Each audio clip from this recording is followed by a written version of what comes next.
નમસ્કાર.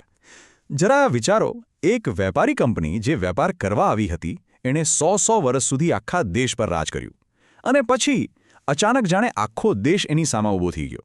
હા, આપણે વાત કરી રહ્યા છીએ 1857ના સંગ્રામની, ભારતના ઇતિહાસનો એવો વળાંક જેણે ગુલામીની સાંકળો તોડવાનો પહેલો સૌથી મોટો પ્રયાસ કર્યો. તો ચાલો આજે આપણે સમજીએ કે આટલો મોટો ઐતિહાસિક વિસ્ફોટ થયો કેવી રીતે. અને આજ સૌથી મોટો સવાલ છે, ખરું ને? 100 વર્ષનું શાસન, એક વિશાળ અને વફાદાર કહેવાતી સેના, તો પછી એવું તો શું ખોટું થયું ઈસ્ટ ઇન્ડિયા કંપની માટે? એક એવી કંપની જેનો સકંજો આખા ભારત પર કસાયેલો હતો, એની સામે આટલો મોટો બળવો ફાટી નીકળ્યો કેવી રીતે? ચાલો આજના આ વિશ્લેષણમાં આપણે એ જ કારણોની ઊંડાણમાં જઈએ, જેણે સિપાહીઓ, રાજા મહારાજાઓ અને સામાન્ય માણસ સુદ્ધાને અંગ્રેજો વિરુદ્ધ એકજૂટ કરી દીધા.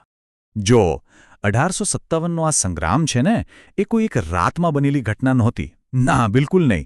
આ તો લગભગ 100 વર્ષથી ભેગા થયેલા અન્યાય, શોષણ અને અપમાનનો ગુસ્સો હતો, જે અંદરના અંદર ધૂંધવાઈ રહ્યો હતો. તમે ડોમિનોઝ જોયા છે? બસ આ બધી ફરિયાદો એક પછી એક લાઇનમાં ગોઠવાયેલા ડોમિનોઝ જેવી જ હતી. બસ એક ધક્કાની રાહ હતી.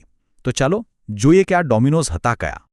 તો આ 5 મુખ્ય કારણો હતા: રાજકીય નીતિઓ, વહીવટી ફેરફારો, આર્થિક શોષણ, સામાજિક ધાર્મિક બાબતોમાં દખલગીરી અને છેલ્લે લશ્કરમાં ફેલાયેલો અસંતોષ. આ એવા ક્ષેત્રો હતા જ્યાં અંગ્રેજોની નીતિઓએ ભારતીય સમાજના લગભગ દરેક વર્ગને નારાજ કરી દીધો હતો. ચાલો હવે એક પછી એક આ બધા કારણોને વિગતવાર સમજીએ.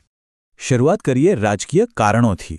એ સમયના ગવર્નર જનરલ હતા લોર્ડ ડેલહાઉસી, અને એણે એક બહુ જ આક્રમક નીતિ અપનાવી, જેનું નામ હતું ખાલસા નીતિ. હવે આ નીતિ હતી શું? બહુ સિમ્પલ. જો કોઈ રાજાનું પોતાનું સંતાન ન હોય અને એ મૃત્યુ પામે તો એનું રાજ્ય સીધું અંગ્રેજોના હાથમાં. બસ વાત પૂરી. અને આ કોઈ નાનીસૂની વાત નહોતી. આ નીતિનો ઉપયોગ કરીને સતારા, નાગપુર અને ઝાંસી જેવા મોટા મોટા રજવાડાઓ એમને હડપ કરી લીધા. આનાથી બીજા રાજા મહારાજાઓમાં રીતસરનો ડર અને ગુસ્સો ફેલાઈ ગયો. અને વાત અહીંથી ન અટકી. અવધ રાજ્ય માટે તો લોર્ડ ડેલહાઉસીએ શું કહ્યું તું ખબર છે? એણે કહ્યું, એક દિવસ આ ચેરી આપણા મોંમાં આવીને પડશે. આ એક વાક્ય જ બતાવી દે છે કે અંગ્રેજોની દાનત કેવી હતી. એમણે તો અવધ પર ગેરવહીવટનું ખોટું બહાનું કાઢીને આખું રાજ્ય પચાવી પાડ્યું. આનાથી આખા દેશમાં એક મેસેજ ક્લિયર થઈ ગયો કે ભાઈ, હવે કોઈનું પણ રાજ્ય સુરક્ષિત નથી. હવે વાત કરીએ પૈસાની, એટલે કે આર્થિક કારણોની. અંગ્રેજોની જે આર્થિક નીતિઓ હતી ને, એ ભારત માટે એકદમ વિનાશક સાબિત થઈ. આપણા જે પરંપરાગત ઉદ્યોગો હતા, જે સદીઓથી ચાલતા હતા, એ બધા ભાંગી પડ્યા. અને ઉપરથી જમીન મહેસૂલની એટલી કડક સિસ્ટમ બનાવી કે ખેડૂતો અને જમીનદારો રીતસરના પાયમાલ થઈ ગયા. સીધી વાત છે, ભારતની બધી સંપત્તિ ઇંગ્લેન્ડ તરફ જઈ રહી હતી અને દેશમાં ગરીબી અને આર્થિક સંકટ વધતું જ જતું હતું. તો રાજકીય અને આર્થિક માર તો હતો જ, પણ એની સાથે સાથે લોકોના મનમાં એક બીજો ડર પણ બેસી ગયો હતો: ધર્મનો ડર. ખ્રિસ્તી મિશનરીઓ બહુ સક્રિય થઈ ગયા હતા અને એમાંય 1850માં એક કાયદો આવ્યો, ધાર્મિક અક્ષમતા અધિનિયમ. આણે તો આગમાં ઘી હોમવાનું કામ કર્યું. આ કાયદો એવું કહેતો હતો કે જો કોઈ હિન્દુ કે મુસ્લિમ પોતાનો ધર્મ બદલીને ખ્રિસ્તી બને તો પણ એને એના બાપ દાદાની મિલકતમાં હક મળશે. હવે આ વાત લોકોને પોતાના ધર્મ પર સીધો હુમલો લાગી. તો જુઓ, 100 વર્ષથી જે અસંતોષનો દારૂગોળો ભેગો થઈ રહ્યો હતો ને, એ હવે બસ ફૂટવા માટે તૈયાર જ હતો. એને ફક્ત એક નાનકડી ચિનગારીની જરૂર હતી. અને એ ચિનગારી આવી ક્યાંથી? એક નવી બંદૂક, એનફિલ્ડ રાઇફલની કારતૂસોમાંથી. તો આ ચિનગારી આવી ક્યાંથી? જવાબ છે સેનામાં થયેલા એક નાના ફેરફારમાંથી. અંગ્રેજોએ એમની જૂની બ્રાઉન બેસ રાઇફલને બદલે એકદમ નવી, લેટેસ્ટ એનફિલ્ડ રાઇફલ સેનામાં દાખલ કરી. આમ જુઓ તો આ એક ટેકનોલોજીકલ અપગ્રેડ હતું, એક સારો સુધારો હતો. પણ આ જ સુધારો બળવાનું સૌથી મોટું અને તાત્કાલિક કારણ બની ગયો. પણ કેવી રીતે? ચાલો જોઈએ. વાત એમ હતી કે આ નવી રાઇફલની જે કારતૂસ હતી, એને બંદૂકમાં ભરતા પહેલા એના ઉપરના કાગળને દાંતથી તોડવા પડતો હતો. હવે સૈનિકોમાં એક અફવા ફેલાઈ, અને એ આગની જેમ ફેલાઈ, કે આ કારતૂસ પર જે ગ્રીસ લગાવેલું છે ને, એ ગાય અને ડુક્કરની ચરબીમાંથી બનેલું છે. હવે તમે વિચારો, ગાય હિન્દુઓ માટે પવિત્ર માતા સમાન અને ડુક્કર મુસ્લિમો માટે હરામ. બસ આ એક અફવાએ હિન્દુ અને મુસ્લિમ બંને સૈનિકોની ધાર્મિક ભાવનાઓને ભડકાવી દીધી. અને આ જે આગ ભભૂકી, એની પહેલી જ્વાળા કોણ બન્યું? મંગલ પાંડે, બરાકપુર છાવણીના 34મી ઇન્ફેન્ટ્રીના એક યુવાન સિપાહી. એમણે ચરબીવાળી કારતૂસ વાપરવાની સિદ્ધિ ના પાડી દીધી. એટલું જ નહીં, એમણે તો અંગ્રેજ અધિકારીઓ પર હુમલો પણ કર્યો. હા, એમને પકડીને ફાંસી આપી દેવામાં આવી, પણ મંગલ પાંડેનું બલિદાન વ્યર્થ ન ગયું. એમના બલિદાને એ ચિનગારીને ભડકામાં ફેરવી દીધી. મંગલ પાંડેની શહાદત પછી બસ વાત હાથમાંથી નીકળી ગઈ. જે અસંતોષ અત્યાર સુધી છાવણીઓમાં દબાયેલો હતો એ હવે બહાર આવી ગયો. મેરઠથી જે આગ શરૂ થઈ એ ધીમે ધીમે આખા ઉત્તર ભારતમાં ફેલાઈ ગઈ. પેલી ડોમિનોઝની લાઈન યાદ છે? બસ હવે એ એક પછી એક ધડાધડ પડવા લાગી હતી. અને ઘટનાઓ એટલી ઝડપથી બની કે કોઈને કંઈ સમજાય એ પહેલાં તો બધું બદલાઈ ગયું. 10મી મે મેરઠના સિપાહીઓએ બળવો કર્યો, જેલ તોડી પોતાના સાથીઓને છોડાવ્યા અને સીધા દિલ્હી તરફ કૂચ કરી ગયા. બીજા જ દિવસે 11મી મે એમણે દિલ્હી પર કબજો કરી લીધો અને 12મી મે દિલ્હીના વૃદ્ધ મુઘલ બાદશાહ બહાદુર શાહ ઝફરને આખા હિન્દુસ્તાનના સમ્રાટ જાહેર કરી દીધા. હવે જુઓ, વિદ્રોહીઓને એક ચહેરાની, એક નેતાની જરૂર હતી અને એમની નજર પડી દિલ્હીના છેલ્લા મુગલ બાદશાહ બહાદુર શાહ ઝફર પર. સાચું કહો તો એ બિચારા વૃદ્ધ હતા, શક્તિહીન હતા અને શરૂઆતમાં તો એમના નેતૃત્વ લેવામાં કોઈ રસ પણ નહોતો.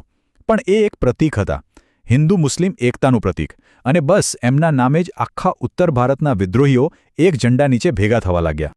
પણ જો આ સંગ્રામનો કોઈ એક ચહેરો અમર થઈ ગયો હોય તો એ હતા ઝાંસીની રાણી લક્ષ્મીબાઈ. જ્યારે અંગ્રેજોએ પેલી ખાલસા નીતિ હેઠળ એમની ઝાંસી છીનવી લીધી ત્યારે એમણે શું કહ્યું? મેં મેરી ઝાંસી નહીં દૂંગી. બસ આ એક નારા સાથે એ જે લડ્યા, જે વીરતા એમણે બતાવી, એ તો આજે પણ આપણા બધા માટે પ્રેરણાનો સ્ત્રોત છે. આપણે નકશા પર નજર કરીએ તો એક વાત સ્પષ્ટ થાય છે. આ સંગ્રામ મુખ્યત્વે ઉત્તર અને મધ્ય ભારતમાં જ ફેલાયો. દિલ્હી, કાનપુર, લખનઉ, ઝાંસી, બરેલી આ બધા શહેરો બળવાના મુખ્ય કેન્દ્રો બન્યા. પણ એની એક મર્યાદા એ હતી કે આ સંગ્રામ આખા દેશમાં, ખાસ કરીને દક્ષિણ અને પૂર્વ ભારતમાં એકલો ફેલાઈ ન શક્યો. તો હવે સવાલ એ થાય છે કે આટલો મોટો સંગ્રામ, આટલો જુસ્સો, તો પણ એ નિષ્ફળ કેમ ગયો? અંગ્રેજોએ એને દબાવવામાં સફળ કેમ થયા? એવા તો કયા કારણો હતા જેના લીધે વિદ્રોહીઓ જીતી ન શક્યા?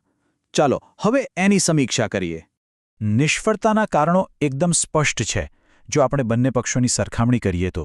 એક તરફ હતા આપણા વિદ્રોહીઓ. જુસ્સો ભરપૂર હતો, પણ સંગઠન નહોતું. કોઈ એક મજબૂત કેન્દ્રીય નેતા નહોતા, કોઈ એક નક્કર યોજના નહોતી, શસ્ત્રો પણ જૂના પુરાણા હતા. અને બીજી તરફ હતા અંગ્રેજો. એમની પાસે એકીકૃત કમાન્ડ, આધુનિક હથિયારો અને સૌથી મોટી વાત રેલવે અને ટેલિગ્રાફનું નેટવર્ક હતું. આનાથી એ પોતાની સેના અને સંદેશાઓ ફટાફટ ગમે ત્યાં પહોંચાડી શકતા હતા. સાચું કહું તો આ એક અસમાન લડાઈ હતી. ભલે આ સંગ્રામ નિષ્ફળ ગયો, પણ એની નિષ્ફળતાએ ભારતના ઇતિહાસમાં એક પ્રકરણનો અંત કર્યો અને એક બિલકુલ નવા અધ્યાયની શરૂઆત કરી. અને એના જે પરિણામો આવ્યા એ એટલા દૂરગામી હતા કે એણે ભારતનું ભવિષ્ય હંમેશ માટે બદલી નાખ્યું. તો શું બદલાયું? ઘણું બધું. સૌથી પહેલી અને મોટી વાત, જે ઈસ્ટ ઇન્ડિયા કંપની 100 વર્ષથી રાજ કરતી હતી એનું શાસન ખતમ કરી દેવામાં આવ્યું. બીજું, ભારત હવે કંપનીના નહીં પણ સીધા બ્રિટનની મહારાણીના શાસન હેઠળ આવી ગયું. એટલે કે બ્રિટિશ રાજની શરૂઆત થઈ. સેનામાં પણ મોટા ફેરફારો કરવામાં આવ્યા. પણ આ બધાથી પણ મોટું પરિણામ એ આવ્યું કે ભલે સંગ્રામ હાર્યો, પણ એણે પહેલીવાર ભારતીયોના મનમાં એક રાષ્ટ્ર હોવાની ભાવના જગાવી. એટલે લશ્કરી દ્રષ્ટિએ કદાચ આ એક હાર હતી, પણ એણે ભારતીયોના દિલમાં આઝાદીની જે ચિનગારી, જે જ્યોત પ્રગટાવી, એ પછી ક્યારેય ઓલવાઈ નહીં. મંગલ પાંડે, રાણી લક્ષ્મીબાઈ અને એમના જેવા લાખો શહીદોની જે કુરબાની હતી, એમની જે વીરગાથાઓ હતી, એ આવનારી પેઢીઓ માટે પ્રેરણા બની. અને કહી શકાય કે 1947માં જે આઝાદી મળી એનો પાયો આ સંગ્રામમાં જ નંખાયો હતો. તો અંતે એ જ સવાલ પર પાછા આવીએ. શું 1857ના સંગ્રામને આપણે એક નિષ્ફળતા ગણીશું કે પછી ભારતની આઝાદીની લાંબી લડતનો પહેલો ભવ્ય અધ્યાય? ભલે એ સમયે તાત્કાલિક સફળતા ન મળી, પણ એણે એવો મજબૂત પાયો નાખ્યો જેના પર 90 વર્ષ પછી આઝાદ ભારતની ઇમારત ઊભી થઈ. કદાચ આ સંગ્રામની સાચી વિરાસત એની હારમાં નથી, પણ એણે જે પ્રેરણા જગાવી એમાં છે.